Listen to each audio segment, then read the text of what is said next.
Sorry, Dawn, you were muted. I am so sorry, everyone. Technology. Welcome again. Today's agenda, I would like to go through what is going to be talked about for our fall 2024 How to Apply webinar. Today, I'd like to present to you who and what ASNH is. There's going to be some new features and what's the same. We're also going to talk about the application submission, going over the scoring process, as well as a new notification process. And then at the end, we'll have a question and answer period. But during the webinar, if you do have questions, can you please put them in the chat and we can address them as we go, or we can wait until the end to answer those questions. So who is ASNH? Our associate director is Chloe Rote. Again, my name is Dawn Scott, and I am the Single Family Program Manager. And we also have Joan Marshall, who is our Program Administrator. Okay. So what is ASNH? The Affordable and Special Needs Housing Program is a consolidated competitive application used by the Virginia Department of Housing and Community Development to award National Housing Trust Fund, Home Investment Partnerships, Virginia Housing Trust Fund, Housing Innovations in Energy Efficiency, and Permanent Supportive Housing to fund multifamily rental developments as well as single-family homeownership developments across the Commonwealth. But for the homeownership funds, the only funds available are Home Virginia Housing Trust Fund and High E. And as you may know, there are two application cycles, one in the fall and one in the spring.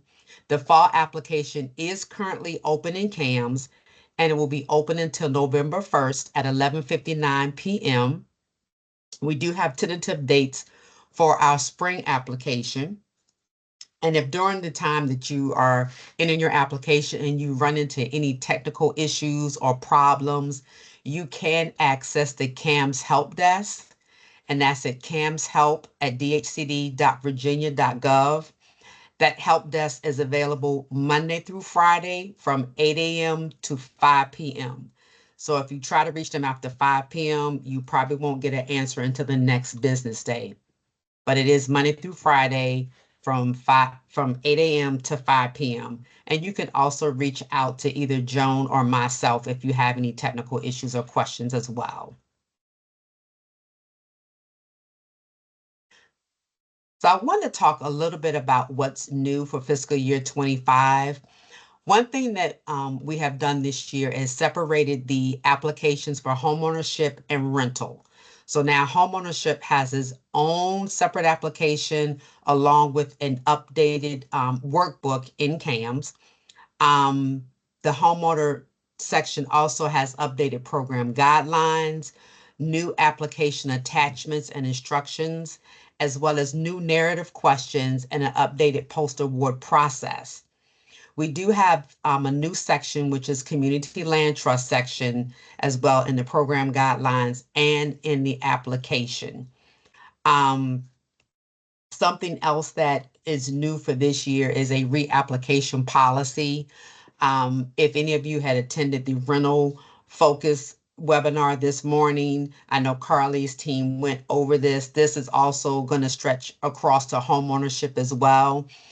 That for fiscal year 25, we will not accept any applications for top-offs or additional sources for a currently funded project.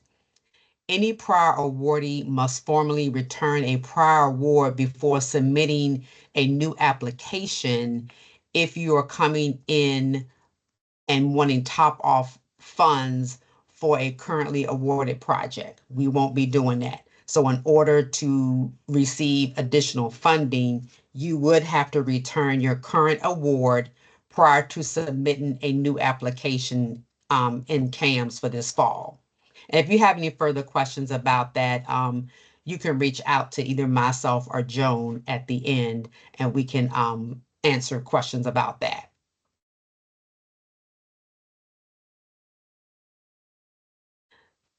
So we have community land trust. What is it? Community land trust is defined as an affordable housing model that separates the ownership of the land beneath a house to make that home more affordable to a low to moderate income buyer. The land trust works through entities where they purchase or are granted land within a community and then leases the land back to the homeowners. The lease limits how much the homeowner can resell the house for, which helps to keep the home affordable.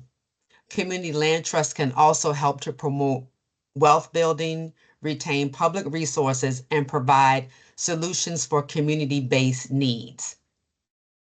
There are certain mandatory restrictions that should be included in the land trust, and that is builder eligibility restrictions, resale price restrictions, occupancy and use restrictions, and also mortgage financing. So all of these restrictions should be included in the community land trust. Another item that should be included is the ground lease agreement. And what this agreement will do is it will establish and enforce the restrictions on ownership and how it supports lower income home buyers. There are several sections that should be included in the agreement, and I'm just going to name a few here. But it's not limited to this. The ground lease agreement can be as lengthy as the entity would like it to be. But most of the things that should be included in here are any recitals, any definitions, leasing rights to the land, any lease fees, the amount of the fees, any late payment penalties, terms of the lease, use of the leased land, tax and assessment, and etc. There's more of an in-depth explanation in the program guidelines if you would like to see that.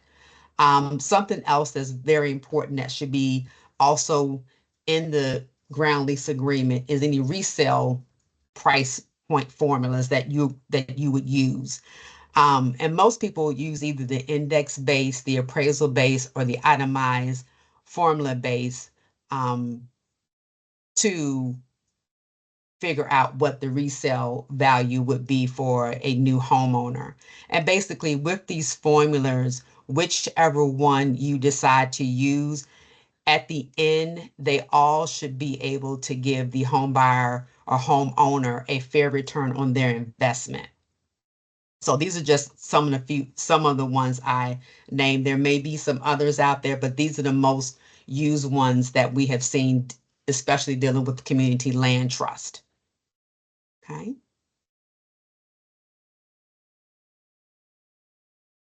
Now, some of the things that are the same, of course, is applicant and project eligibility, except as it relates to community land trust, which we'll get into applicant and project eligibility for that in the next few slides. But other than that, the other requirements remain the same. The funding sources, the amounts have increased, but the limits and restrictions are still the same for homeowner projects. And again, the announcements and notifications and timelines for contracts are still the same, but we'll go into that in later slides as well. Applicant eligibility. The developer must be the primary partner in the project and responsible for long-term operation and compliance. The developer can have a contractual obligation to develop the site, but if the developer is not the property owner, you must mention the ownership entity in your application that will appear on the program agreement and deed of trust. If the developer is Project LLC or a legal entity, they are not eligible to apply, okay? And you must be free of any outstanding audit and compliance issues. Another new thing that is going to be required now is that you must be registered in CAMS and apply for what we call a UEI number, and that is a unique entity identification number that is unique to your agency, okay? And you can apply for that through sam.gov.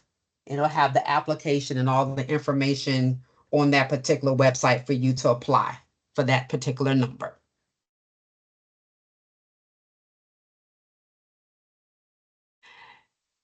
Now, for the community land trust entity, if your project is going to be a CLT, then a pre-application call must be conducted before the submission of an application.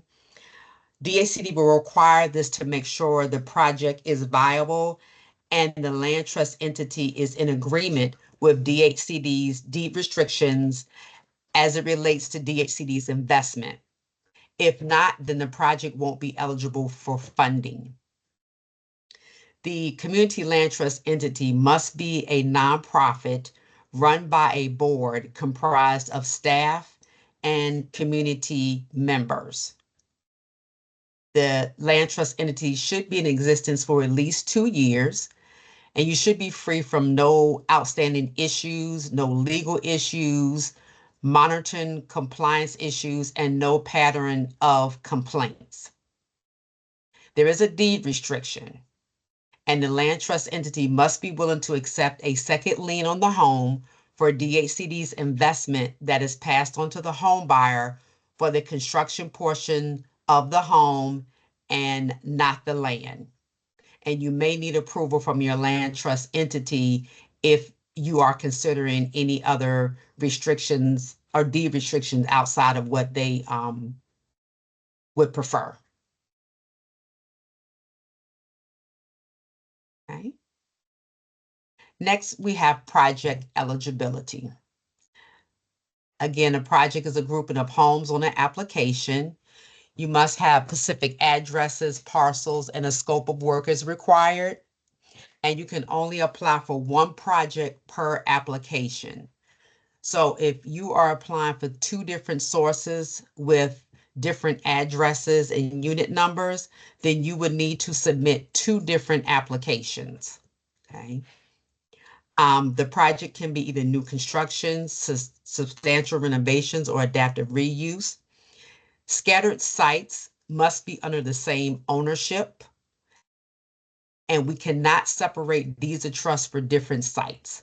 So if your project is going to be a scattered sites project, we do recommend a DHCD consultation prior to applying, because the scattered site project must be within the same jurisdiction.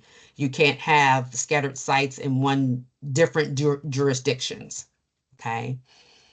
There is a minimum requirement of 5 units, maximum of 11 units targeted to low-income individual households. The minimum investment is still the $15,000 per unit, and your maximum request for all units in the project is $700,000. Now, for community land trust, everything holds true for that. It's still the same. The only difference with community land trust is that the source of funding available right now is only Virginia Housing Trust Fund. Okay. And if you have high E approved projects, then the maximum amount that you can apply for is 10% of the development cost or $2 million, whichever is lesser. Okay. And for fiscal year 2025, the allocated funds are listed above. And these are the same for rental applications as well. And DHCD reserves the right to award different amounts as allocations are subject to change, and unawarded funds will be rolled over to future rounds as allowed by the source. And high E funds are based on project eligibility and funding that will be available. Again, for high E, it's either 2 million or 10% of the development cost, whichever is lesser. Hi, Dawn. We have 2 questions in Okay. this category. The first question is about the top-off funding. The question is, if we were previously funded for phase 1 of a project via primary source, like VHTF, can we still apply for high E for that same project phase? Yes, you can apply for high E, yes. But you couldn't come back in and apply for additional funding for that. Well, like additional home or VHTF funding for that project, but you can apply for high E if you were previously awarded a primary source. Okay, the other question is, can you clarify what you mean by VHTF is the only source of funding for a CLT? Yes, for through the ASNH program, you can only apply for Virginia Housing Trust Fund as a funding source for community land trust. We do not have any federal funding at this time, which is home funds for community land trust. So if your project is going to be a land trust deal, then the only funding source you can apply for at this time is the Virginia Housing Trust Fund. And can high E be added on top of that Virginia Housing Trust Fund for a CLT? Yes, it can. And there's another question. Is there an existing formula for customer resale price? If so, where can it be located? Now, with the resale formula, it just depends on the locality that you're in. I know some places, especially in the Northern Virginia area, they may use the either appraisal formula or the what is it? Income. There's an income-based formula that individuals can use as well too. And you can find more information about the formulas in the homeownership program manual.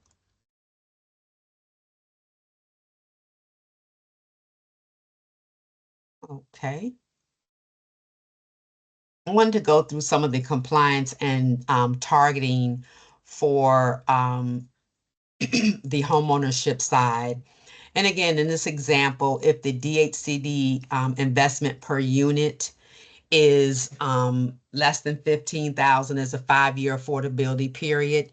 And this just means that the amount of the investment is tied to that particular property for 5 years, 10 years, or 15-year based on the amount of DHCD investment that goes into each unit.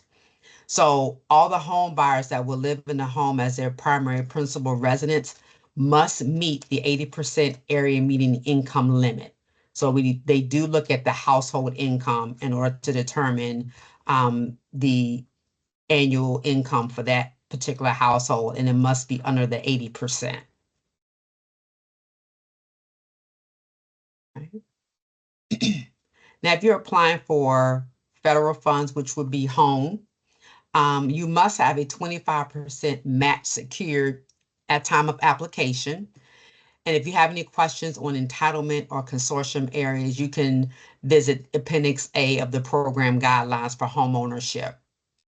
And also to be eligible for total scoring preference, which is an additional 5 points, you must have an active DHCD total certification in CAMS at the time of application. So there is a rolling application that is currently open in CAMS, and it must be submitted prior to submitting your application if you are wanting to get DHCD total certification. Okay. And all the projects, there is environmental review process.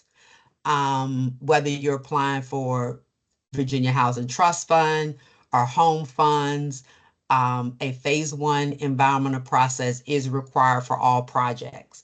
But if you are applying for federal funds, which is home, then a Part 58 is also required at time of application or before any program agreement or deed of trust is executed. That must be completed. The goal of the home environment review is to ensure that any environmental concerns are identified, addressed, and that the environmental information is available to public officials and citizens before decisions are made and before any actions are taken. So if you are awarded home funds, DHCD require that a Part 58 with a public notice for federal funds is completed. No choice limiting activities can begin until the Part 58 has been completed, a FONSI has been published, and you have received a request for release of funds from HUD. If any of choice limiting activities are done prior to this completion of the review, you may be ineligible for home funds. And what I mean by choice limited, that means acquisition, any rehab, any construction, anything starting construction cannot happen until DHCD has finished their review and there has been HUD approval, which is the authority to use grant funds received. Now you may have received authority to use grant funds from HUD prior to you applying, and you may have already started construction, and that is fine. But DHCD will have to do their review and receive authority to use grant funds from HUD prior to us executing a program agreement or deed of trust.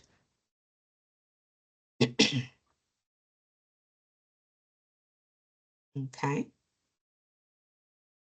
Next, we're going to talk about community housing development organizations. And CHODOs is a special status that DHCD can provide to a private nonprofit community-based organization whose primary purpose is to provide and develop affordable housing for the community it serves. Generally, CHODOs must meet organizational, mission, financial management, and capacity requirements throughout the development.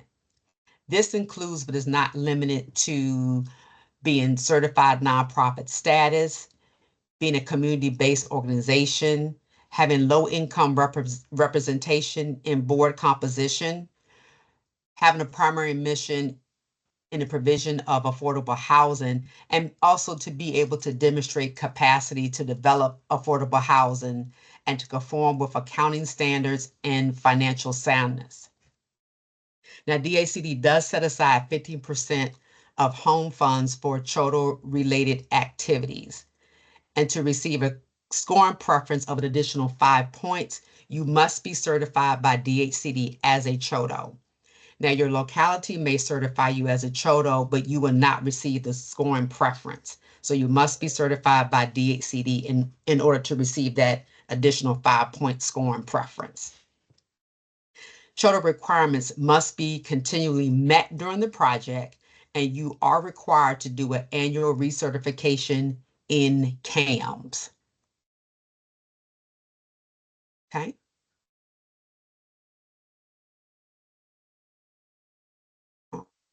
And there are other additional regulations that the ASNH program must follow for each project, any project. The homeownership program does not follow the Davis-Bacon regulations because any less than 12 units are allowed for home fund source. So if you have any further questions on that, you can access information about the additional regulations in the program guidelines. And do we have any questions? There was one question about if they have a phase 1 and a part 58, but need to do demo prior to the application submittal for VHTF. Is that still eligible? Yes, because for Virginia Housing Trust Fund, we only require a phase 1. Okay, all right. Thank you, Yep. Dawn. I am going to go over the application submission and a few other specifics with the application. Most of what I will talk about has stayed the same, but I am going to highlight a few important points. So the application, as Dawn said, closes on November 1st, 2024. At 11:59 p.m. So if you need any assistance with your application, please make sure to reach out to the CAMS help desk in time and reach out to Dawn or myself if you have actual, questions about your project and the eligibility. We are available for meetings up until that point, but we won't be able to meet and assist you on November 1st. So try to reach out to us with enough time. You'll need to refer to all of the application instructions that are in CAMS. This includes all of the required materials. You'll see it all there. And in reviewing our projects, we go over a panel review for the eligibility and the completeness of the application. So if certain things, aren't filled out, we won't be able to fund that project. The projects are scored and ranked, and it is a minimum requirement of 60 points for funding. However, the 60 points is what might be eligible for the project, but falls below the line in a competitive rank of all of the applications from highest to lowest scores. So for example, in a previous round, the minimum funded home score might have been 80 points, and the VHTF score might have been 75 points. So a score of 60 points doesn't actually guarantee an award in this competitive application. So the application workbook, as Dawn mentioned, there are updates to the workbook, so please refer to the current one that is in the application and not any previous versions. This is required to be fully completed. If the workbook is not fully complete, we will not give any points for that. So the workbook has combined over the last few years older documents such as the application packet, timelines, home buyer underwriting, and site and neighborhood standards. So that's all in one place in the workbook.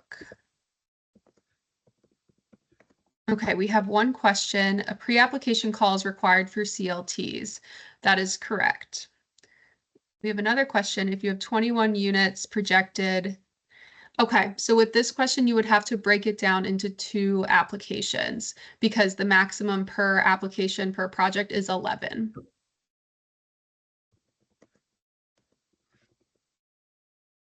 I'm going to go over how we score the applications. The first category is need. So the applicant should demonstrate through your narrative responses, including in your market study, that the project fills a critical need in that area. And for home funds, projects in non-entitlement and non-consortium localities will receive an additional 5 points in this category. And those lists for the non-entitlement and non-consortium are in the program guidelines. We also look at feasibility. So projects should demonstrate that the construction can begin within 6 months. The project should not have any remaining zoning or special use permit approvals pending. There should be no additional public hearings needed or votes required. And outside funding should be committed.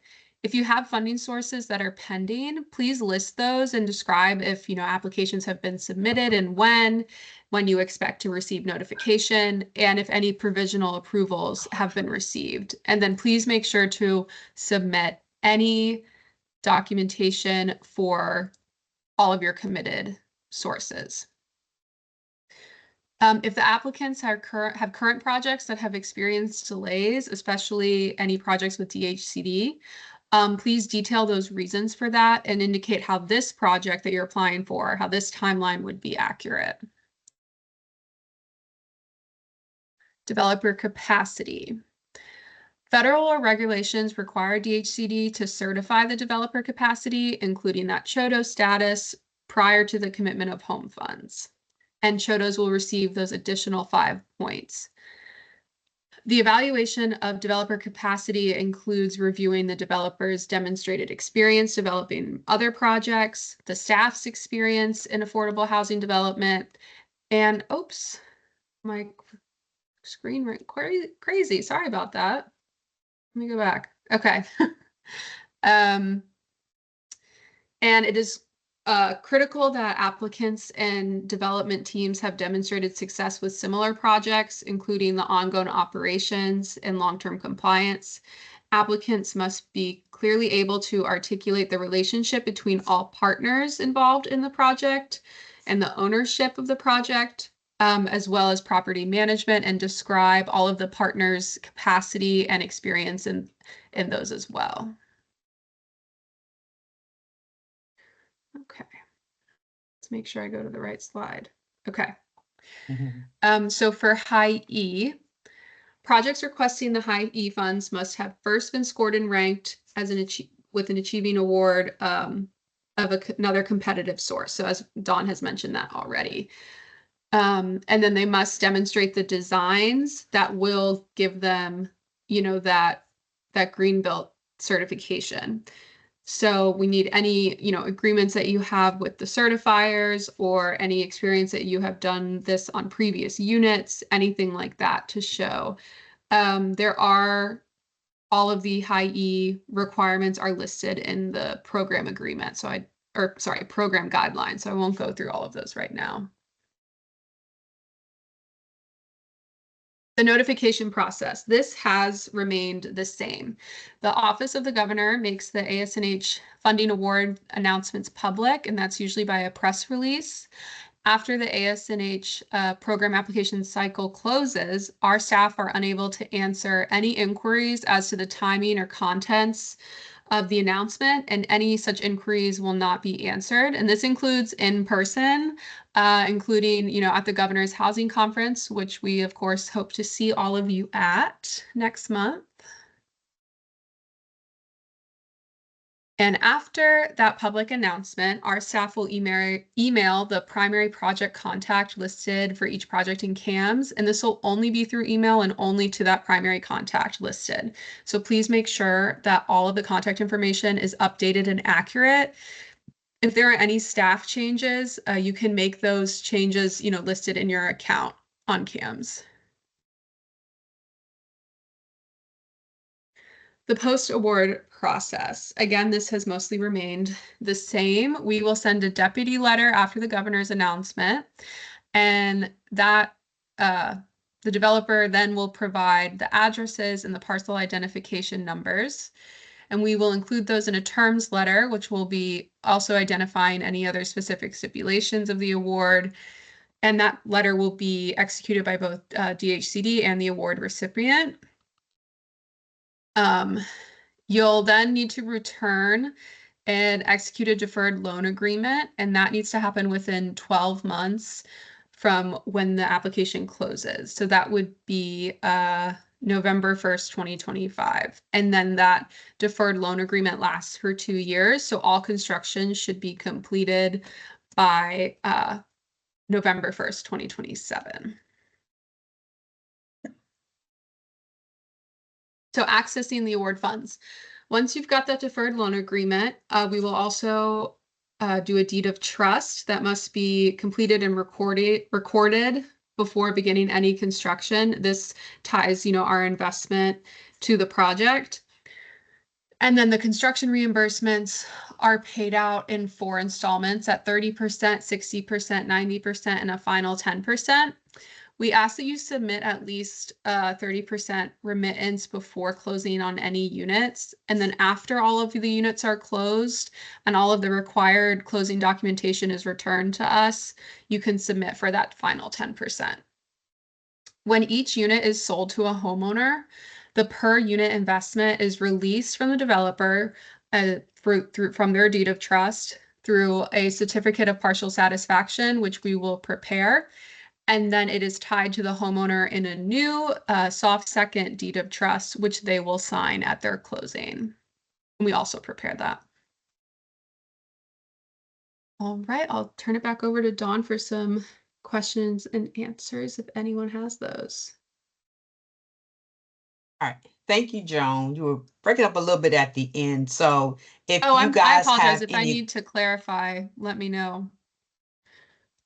That's fine. No, I'll say if anybody had any questions and how you are accessing any of the awarded funds, you can put that in the chat and we can go over that again. I know I'll go back to that slide. Her microphone was breaking up a little bit. So here is our contact information. So if you guys have any questions that we didn't answer during this webinar, you can feel free to send us an email asking your question. Also, the updated program guidelines will be on the DHCD website under the ASNH section.